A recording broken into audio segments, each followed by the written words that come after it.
ZENA Stock Analysis Tuesday and onwards. Am I buying or am I not? Watch this very short 1-minute video till the end, find out. Generally looking at ZenaTech, the price just melting, it's melting. And I know like the whole market is down, but I'll get into it. I've done 36,000 videos. I've spent 5 figures on courses and mentors, and I've seen what's working for me and what's not. Generally speaking with ZENA, it's just that, yes, I was open-minded to potentially taking things up and being bullish on this back here, but the price never gave me a double break, therefore I never continued. And since then, I abandoned the ticker. Like since 26th of November, never made a video on it. And the next thing you know, it went from $8 to $2.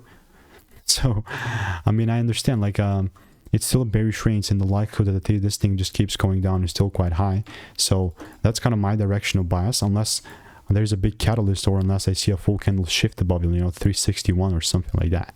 So what I'll keep doing in the meantime is I'll just keep waiting, and obviously I'll keep you updated. Let me just make this my confirmation. What I'll keep in the meantime is I'll do this. And if you want to make more money trading in just a simple way, in just weeks, blueprint, click the first link in the description right now, because it's only 11 left and price will increase in a few days.